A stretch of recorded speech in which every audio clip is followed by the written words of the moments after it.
Hey folks, Cool18 here, and welcome back to another episode of Let's Play Kerbal Space Program.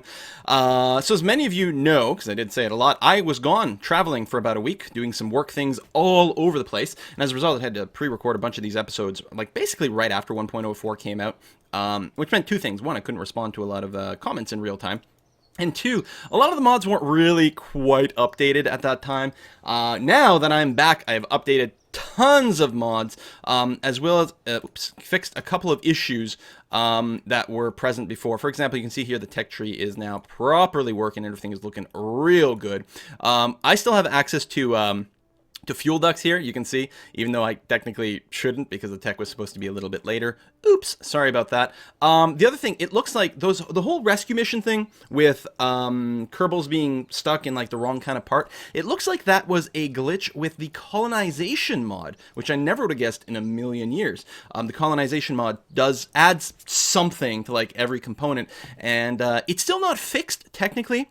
But I was able to find a post that apparently has a fix for it, so we'll see. If we ever do another rescue mission, we will be looking into that. And a few people have said, hey, you should try the Kerbal Construction Time mod. I've been dabbling with it here. I actually like it quite a bit for my own personal play. I'm not 100% sure about it for the Let's Play, because it might sort of kill a bit of the pacing. The idea with the Kerbal Construction Time mod is that when you build a ship, it actually takes tons of time to build, like months and months and months to build the ship. And in fact, even unlocking research isn't instantaneous. You have to wait. And upgrading your buildings, for example. So it adds a degree of difficulty, especially if you're trying to launch multiple ships, or you are, trying to do a rescue mission in a timely manner, for example. All those things are a big deal. So I don't know if I have it in for now. You can see, however, I've already gone and spent the time to build my new ship, and you also have to roll it out to the launch pad, which takes several days to do that. It does have an upgrade point system. You can see I haven't spent them all. That increases the rate at which you can build things, for example, both at the VAB and the space plane hangar. Plus, the R&D thing is kind of neat in that every time when you build a ship, you can get some free science just for having built it. And actually, I got quite a bit of science from building the ship that's currently on the launch pad there, which is kind of neat. It makes some amount of sense. In fact, I guess I have all the science. I may as well go and spend some of it, increasing. You know what I'm going to try to do? Even though there's a lot of other things I would like. I feel like I have to beeline advanced fuel systems because I'm using something that I already have unlocked. And even if I didn't have it unlocked, I'd probably want to beeline it for the fuel ducts because they're so strong, right? So I may as well go in that direction. I will unlock some extra tanks I don't particularly care about. It's interesting that there's fuel tank for the universal storage mod on that, though. That's kind of neat. I don't have enough for that. Oh, and unresearched requirements, so I'm going to have to get advanced construction to get it as well. What does this give me? Solar particle collector. Oh, the bigger fairing. That's good. Nodes, docking ports. Oh, yeah, this is a pretty good level. Logistics rover. Interesting. And a winch. Excellent stuff. Oh, I don't have enough science. All right, well, we'll just save that for now. Let's go and launch. What mission are we going to do today? We are going to do this Kerbal Communication Network. Oh, one of the things is I had both the 3-satellite and the 4-satellite network, and it says here you can't do both. So I was like, oh, okay. So I canceled the other one. And I've run a couple other missions here and there just to make sure that everything is hunky-dory. Anyway, let's launch. Let's launch this effer. Let's get going. Enough babble. You're going to see the most horrible, disgusting spaceship you have ever seen in the history of Kerbal. Just wait. This is going to be awful, you guys. Wait for it. Bam! Ta-da! So, today's mission is we're going to try to complete this contract, which requires us to launch, to have 4 satellites in orbit, all talking with each other, around Kerbal, so we get a nice communication network. And I think, what the hell? Let's launch them all at the same time. It is pretty nasty. Also, I believe, yeah, my staging is incorrect here. So let me go ahead and fix that right away. That goes there. We need another stage here because this Separatron and that engine go down there.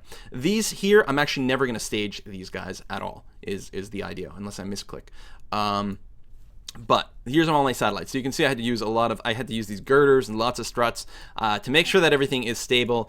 Launching this thing is going to be extremely dicey. I'm not going to lie.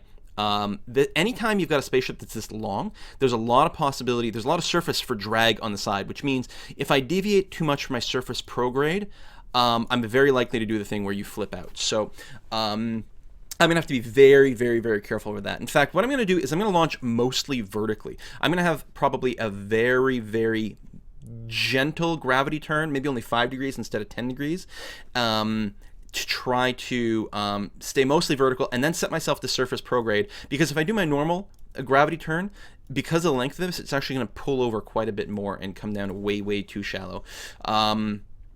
We should have lots of delta V because of my configuration. I'm crossing my fingers that this will work out. Anyway, let's open up the flight computer. So I'm not going to use kill rotation or anything like that. I'm going to lock myself directly to vertical here.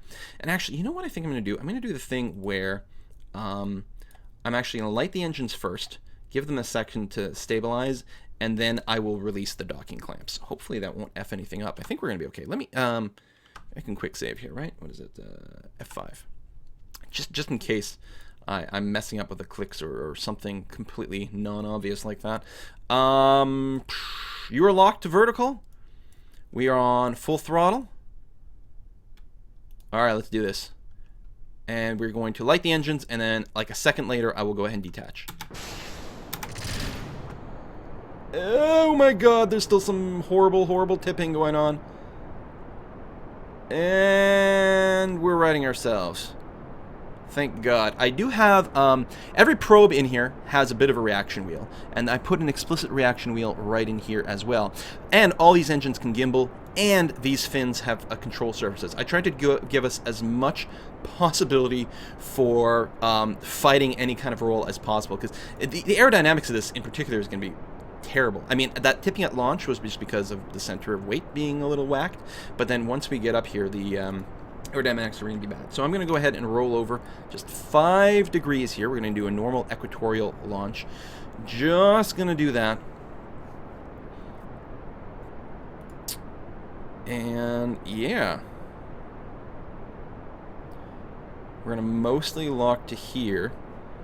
And I'm really worried. I do not want to get out of the yellow circle, which shows my surface prograde. And you can see the gravity is actually pulling me over. I think it will start to drift down towards the horizon pretty aggressively.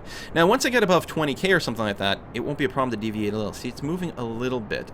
Now I'm not pointing exactly where I want to do. So I will do it to try to keep myself, and make little pitch adjustments to try to keep myself inside the yellow circle here.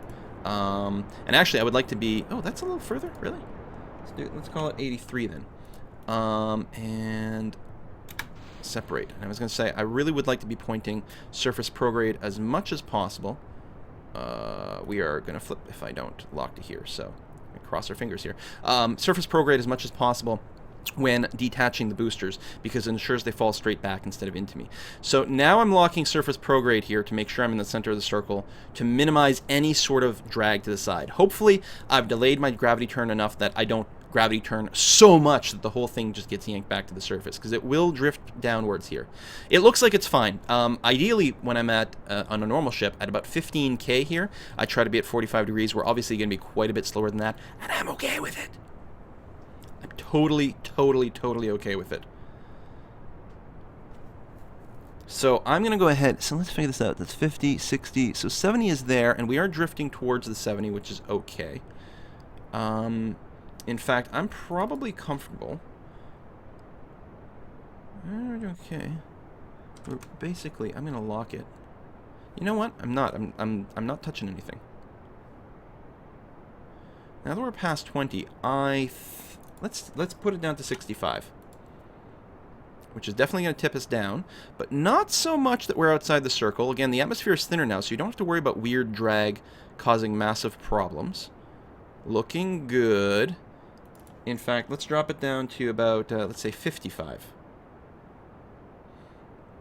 Risky. We are outside the circle, but again, very thin. Especially once you get above 30. Once I get above 30K, this is usually where I launch my fairings anyway, because I'm very confident about things. All right. Apo is, of course, climbing relatively quickly, but that's okay.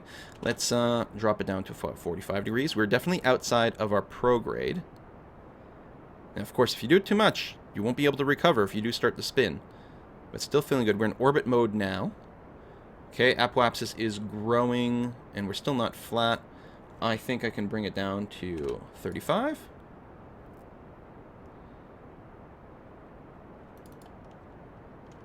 And 15. Well, there's no atmosphere anymore, so you know what? We're going to bring it down to 0. We're going to burn horizontally.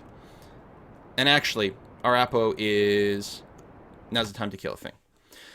And we can go back into orbital prograde. Because again, I was hoping for this main stage to circularize at about 100k.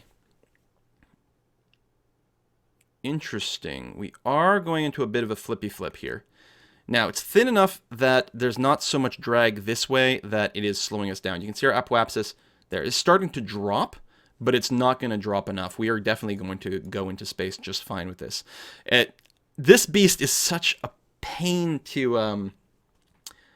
It is brutal to try to to steer this thing. I mean, right now it's trying to get to this yellow circle, and look how slow it's going because of all this stuff on the back end.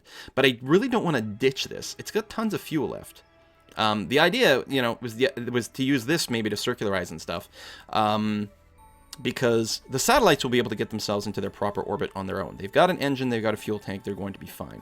So this is a bit superfluous at this point, but I may as well keep it. I don't have any science to do or anything like that. No. Did I... Oh, yes. I have to turn on this antenna right here. Nope. Nope. Go away, contract thing. No. I want the antenna, not the fuel tank. What are you doing? There it is. Weird. Activate. Okay.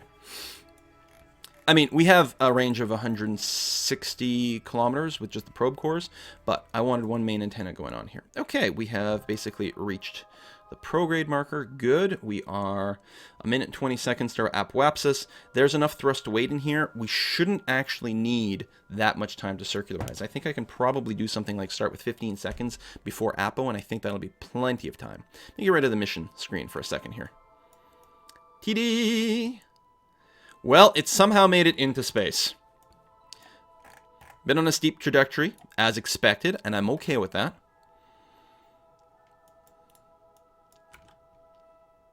What I can do... Let me set a target here to the Ludwig B, which gives me a little bit of redundancy. And on this front guy, let's go ahead and extend the solar panels. I do have solar panels on the body of my little orbital thing. How much time do I have left? I can't actually see. Okay, sometimes. I have solar panels there, but they're not super powerful. And since I did turn on one of my actual dishes, which drain power like crazy, I'm going to extend all those. I do have lots of battery power. You can actually see, oh, that's liquid fuel. Electric charge, yeah, 7,400. It is draining right now, but not too fast. 30 seconds left to go.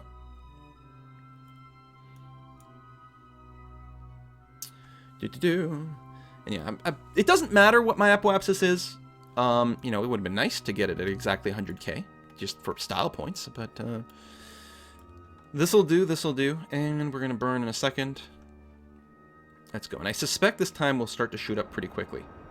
No, it's still dropping, good. So I definitely didn't start too early. At some point it might flip and start to rise, and that will be okay. But no, that's looking very good. Very, very good. If you do start to burn and your time to apoapsis starts to go up a lot, it means you're burning earlier than you need to. You can wait. It's dropping, but not too fast. We're not going to have to worry about blowing past the apoapsis and having missed everything. I think our parry will go up quite comfortably.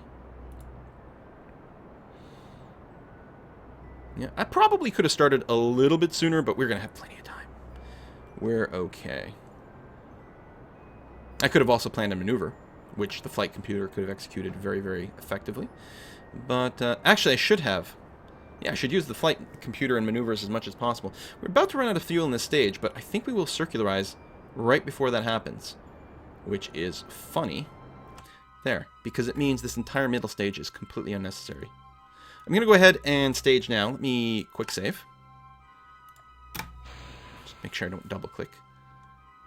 Good. This stage should also be able to maneuver a lot easier because it's so much lighter and shorter. The, what's that kind of like rotational inertia? Not the word I'm looking for. I don't know. But I don't know, the torque required to spin me to overcome this rotational inertia will not be so bad. So this is going to be space debris, of course, but that's life. This next bit won't be. Again, I thought I was going to be ditching this in the atmosphere. So I ended up overkilling, but you know what? It's way better to overkill than to underkill. Okay, so we will lose connection to the KSC at some point, so I may wait until I've got it back before starting the next few bits. I don't know. Well, what I can do is prep. What I'm going to do is I'm not going to be staging anymore. I'm going to be manually unloading some things. So this, I should go and turn on all these communitrons just in case I forget them later on. They do use more power, although a fraction of the dishes. You don't have to point them, which is very handy. They do have a lot less range. But there we go. So we've got them all on for redundancy, which is nice. And then the next thing I'm going to do is I'm going to detach this. And this satellite will be free to go and rise itself up to an orbit of 300 kilometers. I don't see any reason not to do it right now. I'm nervous. Okay. We are going to decouple right there. Bam. Nice. So right now I'm still in the carrier, but if I hit the square bracket, I'm on that, okay. And now I am on the satellite, which is going to be renamed. They need very specific names for the mission. Oh, can't open that button right now apparently, but ComSat 1 is, I believe, the correct name. Ugh. There we go. Go away, KAS. I don't need you now. No, go away. Thank you. So there you go. So ComSat 1 needs that. So I also don't see any reason why. I have to make sure that it's the right flight computer. I have noticed sometimes if you change from one to the other, it's not good. So do that, and let's start the burn. It doesn't matter where I do it. Oh, I think I have to space to light the engine. Is my staging locked? Really? I wonder why that would be. Whatever. You know what? Activate the engine. We're going to raise the APO to 300. And then we'll probably have to plan a maneuver. Ooh, see, I don't want that. I don't want to overshoot it. Oh, and I've lost my signal. So, all right, well, we'll just wait. That's okay. I can plan maneuvers here. But really, I don't have to wait until I'm back in over here to be able to do anything. So let's go ahead and complete one round of the orbit. Warp to here. There it goes. So I've lost my signal, but I should still have power and everything. Apparently I can't click on that interface right now, but that's all right. I think it's because I'm time warping that none of those things are working. We still have the girders, but you know what? They look kind of cool.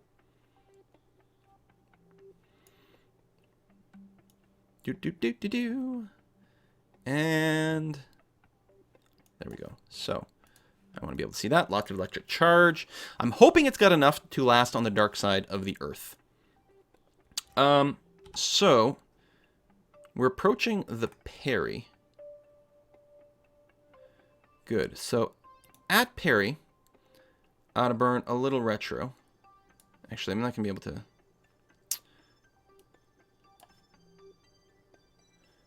A little less.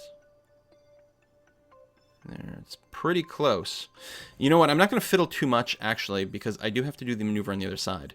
In fact, it might make sense. Let me do the other side first. I think that actually will make more sense. Because of the way things are going to work, I'm going to be changing the apoapsis a certain amount anyway. So we're going to want to burn that.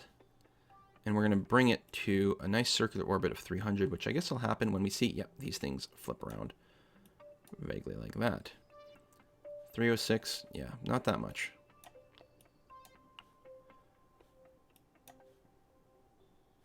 .302. Oops.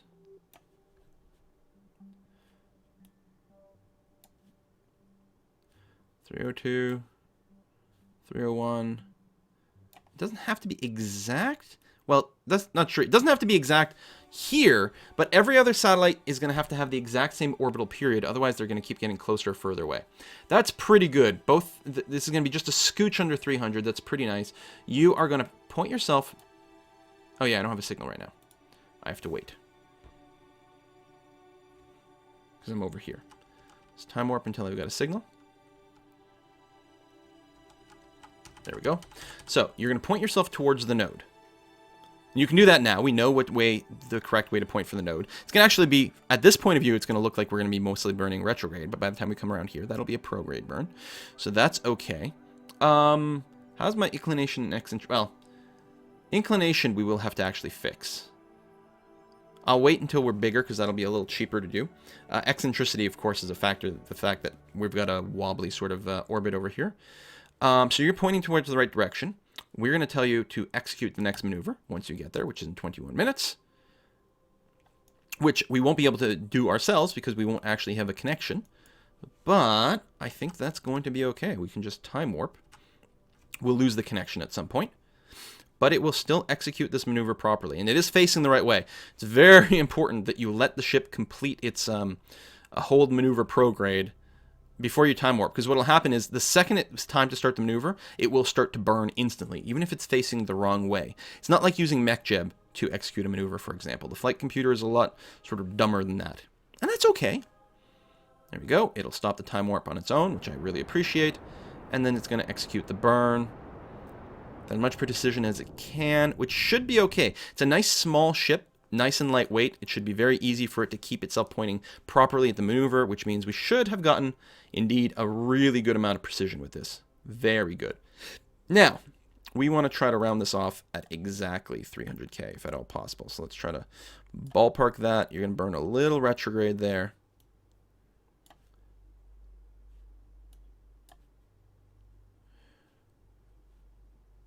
So both nodes would be just under 300. That's not bad. Again, it's not important that they're necessarily in an exactly round orbit. What's important is that we're going to be locking in at a certain orbital period, which is going to happen mostly when they're around 300. So one of my orbits is going to be slightly above 300. The other one's going to be slightly below 300. We'll hope that averages around 300, so they're all roughly the same. We're also going to have tons of delta V left in this tank. Look at this, 1300 delta V left right now. This is a 3.8 meter per second move to do this. Point to the node. Oh yeah, I can't give you instructions right now. Hopefully. Not next maneuver. No, just warp ahead. I mean, sort of the next maneuver, but I want to have time to send some extra commands here. Now, I could have gone and planned both nodes out ahead of time. Oh, no, we're good. Good. Stop. Point to the node. And execute the node. Good. It'd be nice if you could queue up, like, sending the commands, too. I know that would be a little complicated, but there you go. And then it's just going to keep itself in kill rotation mode. In fact, you don't even have to worry about that. Just turn off your rotation completely. Kill that. There we go. Pretty darn good. We're at basically 300K. And I like that. Orbital period of 47 minutes and 30... We're going to call it 35 seconds-ish. Hopefully we can end up that. Okay. So ComSat 1, you can see it's completely green here. Because it is in the right situation. It's got, wow, no eccentricity. Inclination has to be below 1 degree, which it is. So that's good. It is very happy right now. Now what we have to do is get the other satellites also to be in orbit, and what we're looking to do is set it up so that we've got a satellite at 12 o'clock, 3 o'clock, 6 o'clock, 9 o'clock. They'll all have line of sight to each other. Kerbal will not be in the way. Their antennas should have sufficient range. And then if I can get them to have basically the same orbital period, they'll stay relative to one another. This is not a geosynchronous or geosynchronous orbit. In other words, there's not always going to be something directly over the KSC. But even though they're going to be orbiting around anyway, one of them will always be above the KSC. At least one of them will have vision to the KSC, and the others will be able to bounce to each other, and then they've got 2 dishes on there, which means we're going to have the ability to communicate to all our other ships at the same time, especially if I take one of these bad boys, like right over here, tell it to have a target of the active vessel. There you go. Always be pointing towards the active vessel. There. And in fact, actually do point to the Ludwig B. Ludwig B is the one that's in polar orbit. And for now, doing the setup, I'm going to do that because it'll increase the chance that we're going to have some signal to something else. So, I'm going to just quick save. And we're going to switch over to this ship. And what we're going to do is we're going to repeat this. Now, the tricky part will be for the other satellites to jump into that orbit about 45 degrees away from the first satellite. So that's ComSat 1. So what I want to do is I want to get the next one to climb to 300 right around here, for example. Will I be able to do it? Probably not with any sort of great degree of precision, but I will be able to. If I'm too close here, then I'll slow down my orbit, and if I'm too far away, then I can speed it up by just changing my height in other ways. So we'll be able to do it, but that will have to wait until next time. Thank you very much for watching another episode of the Kerbal Space Program. Now that we got our mods in order, and we're going to finally set up a proper satellite network, and then we can start doing really, really consistent missions to other places. See you next time, folks. Bye-bye.